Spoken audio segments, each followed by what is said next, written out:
Titiro, look, here comes Tamanui Te Rā. Morena, Mr. Sun. Morena, Papa Rākau. Kia ora, my name is Koka. Here in the forest with me live 5 Patsupaerehe. Let's go and meet them. Time to wake up, Tākaro tribe.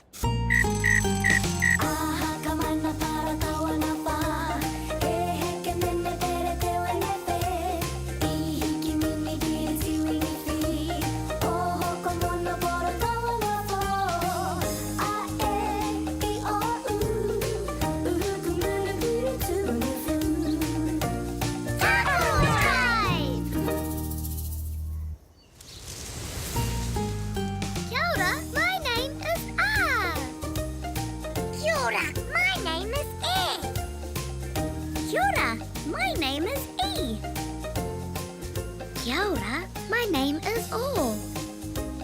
Kia ora, my name is U. Kia ora, Tākaro tribe. Kia ora, Koka.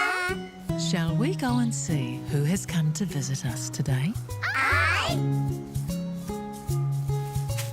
Hey, Kiwi! Hey, Kiwi!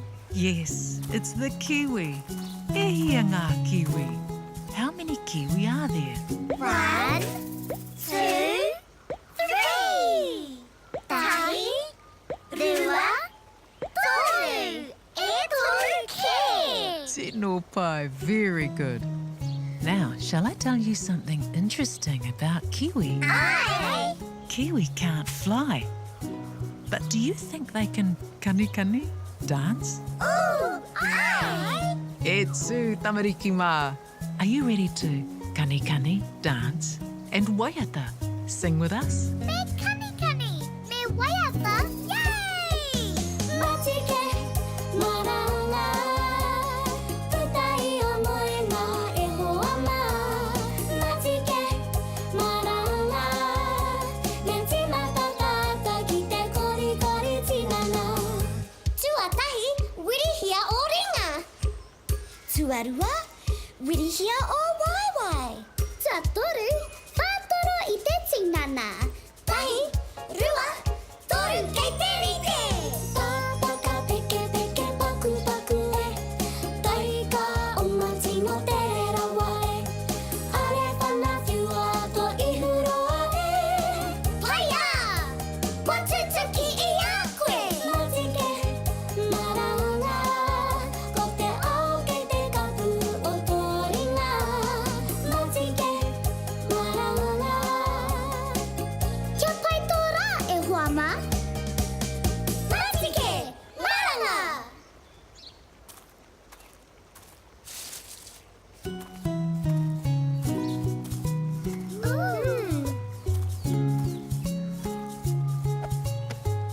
What's that kiwi has given to you? Aua!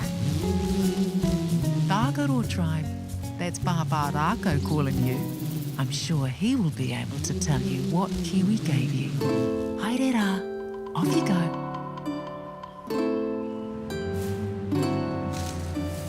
Tamariki mā, noho mai ki aku pakiaka, whakarongo mai ki ngā kōrero o te ao marama.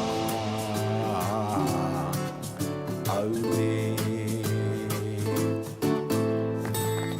Tēnā koutou, Tākaro tribe. Kia ora, Papa Rākau. Did you enjoy dancing with the kiwi? Ai Don't care. Awesome.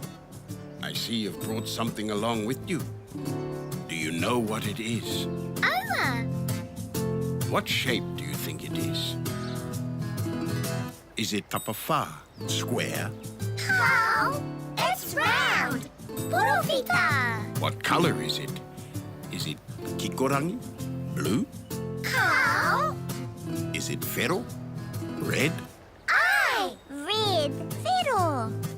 Do you think you can eat it? Mmm! It's an āporo. Aporono! Okay, awesome. It's time for us to visit some friends.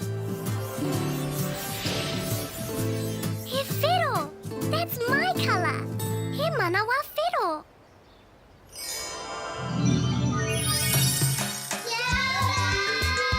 Kia ora, tamariki mā. Looks like it's snack time. The āporo are being tapahi, cut. The tamariki are putting the āporo into their bowls.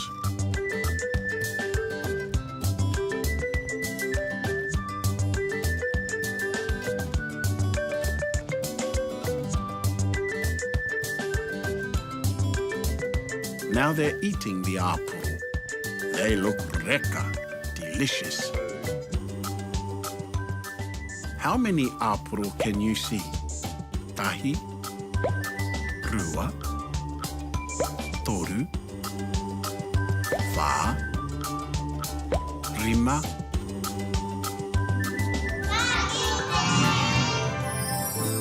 Aporo. Did you know the word āporo begins with the letter A? Ah, Kuahau, it's me. It sure is. Shall we learn how to write the letter A? I. A. Start at the top in the middle. Go down to the left. Now back to the top and go down to the right. Then draw a short line across the middle. And finally, a line over the top. Kapai. Let's do it again. Down to the left. Down to the right. Across the middle.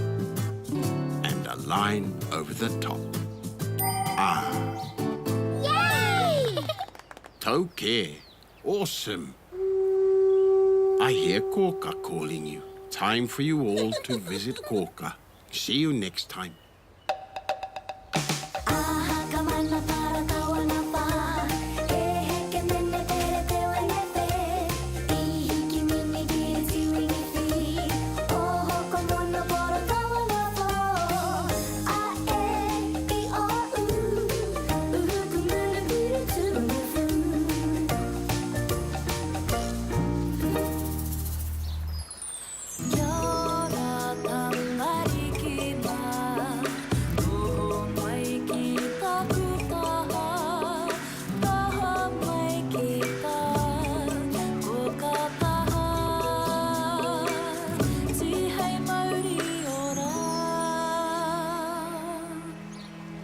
Kia ora, Tākaro tribe. Kia ora, Koka. What did you learn about today? Aporo. Āporo. Let's learn to spell it. Me. Do you think we need a M? Cow. Pe. Do you think we need a P? I. Ah. Do you think we need an R? I.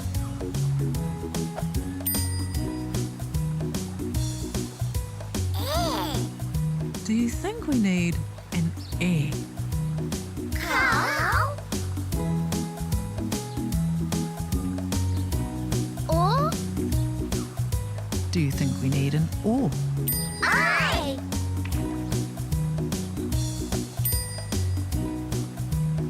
Look, another O.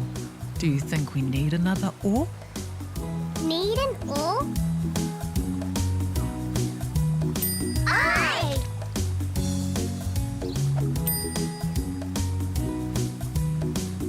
What? Do you think we need a W? Cow.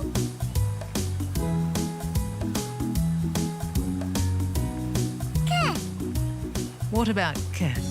Do you think we need a K? Cow.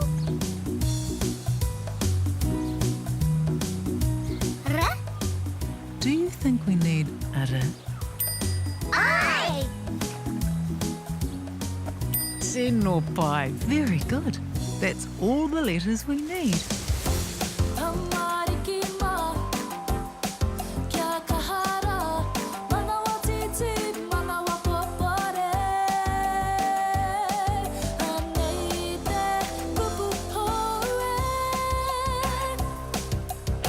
Let's all say the word together, and then you can try and spell it. Apple. What sound does the word begin with? Ah. Ka pai, ah. Can you find the letter for ah? Yes, that's your favourite letter, isn't it, ah? I. What is the second sound in Aporo? Po. That's right, po. Now try spelling the word. A. Po. Pe. O. Po. Ro. Re. O. Ro. Did you spell the word Aporo? A. Po. Ro. Apple. Tino pai, very good. I knew you could do it.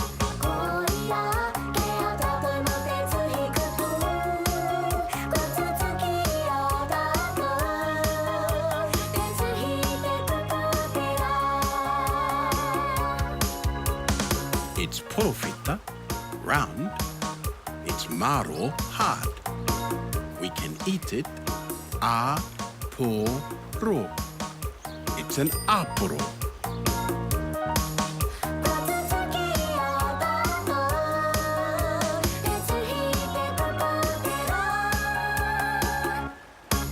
What a fun day, Tagaro tribe. Time to say goodnight. Po Marie. Good night, Tagaro tribe. Po Marie.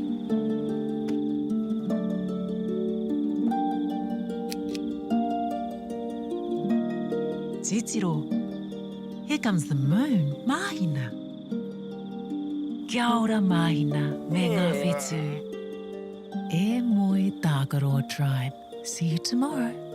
Hey, a pōpō. Po Marie. Good night.